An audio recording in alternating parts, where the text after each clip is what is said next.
Well, here I am, snowy Canada in the middle of March. I'm in the deep suburbs of the Edmonton metro area, way down south. Let's go in the Jeep. Work slash personal business vehicle. So just here, finish some work. I'm going to get some food in a bit. I just want to shoot a quick video here. I'm just looking at myself. I see I have almost a couple days worth of scruff, or what do you call it, stubble on the face. And it got me to thinking about how each individual has different challenges and genetic maybe deficiencies, or maybe just lacking certain genetics and excelling in others, and what we have and what we don't have, what's not within our control. Yeah, I've had terrible beard genetics. That's why you'll see me mostly clean shaven.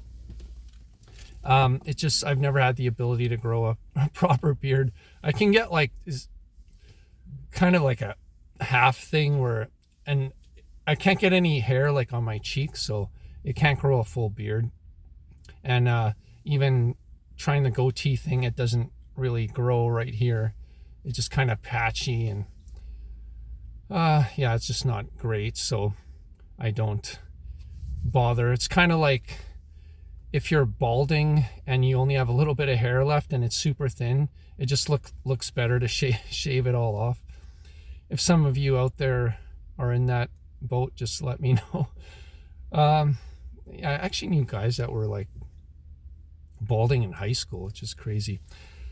So I still have like my hair's all messy now, but see, I do have things going for me that others don't, like a full head of hair, even in my mid 40s. I don't really have any problems there. Maybe it's thinned a little bit, but hardly noticeable. Full head of hair. And the other blessing I have is I'm taller than average at 6'3". So you can't have it all. And this video is kind of just a reminder to appreciate what you do have, what you were blessed with, what God gave you and what God didn't give you, because you can't make life too easy, or it's not as rewarding or interesting if you have everything. And remember, people that do seemingly have it all, and we're talking a very small percentage of people, just for the moment talking about just superficial, just surface level stuff. I mean, a guy that's jacked naturally and tall and can grow a nice beard and has got great skin and a full head of hair, super rare. So I wouldn't sweat it if you're not one of those guys. The vast majority of us won't have that going for us. And even that guy, or the small percentage of guys that have that going for them, it's only a temporary thing. I don't think they'll be looking like that when they're in their 60s and 70s.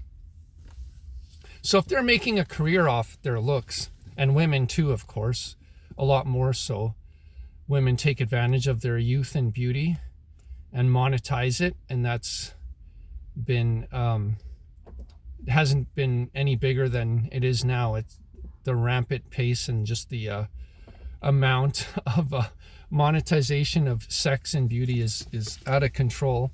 That could be another video, but it won't last. I mean, they'll be 50, 60 years old and that won't work anymore. It won't pay the bills, because we all age and our hair will thin, will get shorter, and we will get wrinkly and lose everything pretty much as far as looks.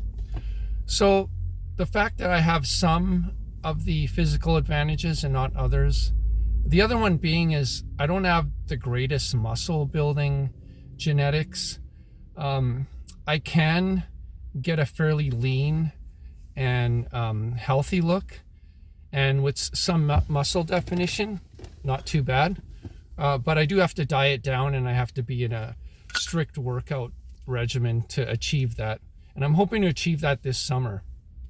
Now, what I've been trying to do is gain a little bit of muscle because, maybe I'm trying to get a little bit of both definition and some size. But for size, I got to eat a lot more. I got to consume a lot more calories, and maybe my metabolism isn't what it used to be. So I end up putting weight and not the good weight. So it's hard to find a balance to get size and lean and muscle definition. It's a battle, but I'm going to try as best I can to look as good as I can for this summer. And that those looks will fade too. That's why I have a skill set to make a living. I fix locks and doors and do other things and trade skills that are that last a lifetime.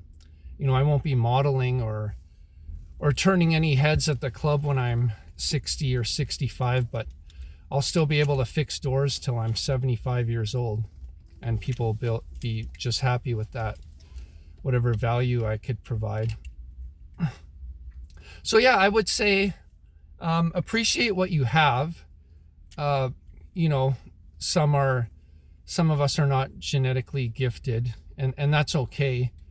Like I said before in other videos, fix up whatever you can within your power, and the rest, don't stress about it because it's out of your control. So that's all I would have to say today is on the topic of appreciating what you have. Be grateful. Try to live with some gratitude, and just know that nobody has it easy. Even people that seem to have it all have other problems. They may have health issues that you don't even know about. They may have psychological or personal problems, or been hurt and abused, and you wouldn't even know it. So just don't assume everyone's got it easy just on a surface level. You don't know what they're dealing with, what challenges they have. And know that there's always good you can find in your life, whether it's people who care about you, or whether it's value you can provide to the world. Do something nice for somebody. Be a good friend. Be a good son, daughter, whatever you are, because that's more important than superficial things like not having good facial hair. Oh well, that's how it goes. That's the cards we were dealt, and yeah, just try to deal them back as best you can. If life hands you lemon, throw it at somebody. I don't know. Refreshing waters. See all this is from all the snow around. See, in Canada we don't have running water, so we actually have to melt snow, and then we put them in these things, and then we keep them out in the sun, or we put them in our vehicles to heat it up. The snow melts and we drink it. And that's just as valid of a rumor as we live in igloos. So yeah, that is all for today. I keep closing the video out, but then I think of like other stuff going on. I mentioned before about the traffic situation, and just driving way out here. It's like about a 30-minute trip from my area to the area I am now. And yeah, like some of you are saying, well, it's just, it's kind of an illusion that, there's more traffic and all that. People are still working, but it's just like insane. I drove at like 3 p.m. and it was like the craziest rush hour I've ever seen coming down here. So I don't know, again, what people are doing at all these different hours, but they must be making a living somehow, because they're driving cars and paying the insurance and all that. Reminds me, I have an insurance bill due for this Jeep here. This is business in the back, pleasure in the front. Have any of you guys ever gotten roadhead? I It's one thing off the bucket list and never experienced. I was always nervous about it too. I think it's like a major fine for like lewd behavior in public or something. Can't be naked in your car, or especially perform any sexual acts while you're driving. But maybe a remote area like this at night might work. Anyways, completely off topic. I'm rambling and just still trying to speak as much as I can to the camera and get used to this, because I want to make more videos, make them better. But anyways, as always, God bless. This is Denny. I hope you have a fantastic weekend. If it's snowing where you are, let me know so I have somebody to relate to, somebody who can feel my pain. And if it's bright and sunny and warm and you're out in a t-shirt at the beach, go fuck yourself. All right. Peace. God bless you. Good night. Denny signing off.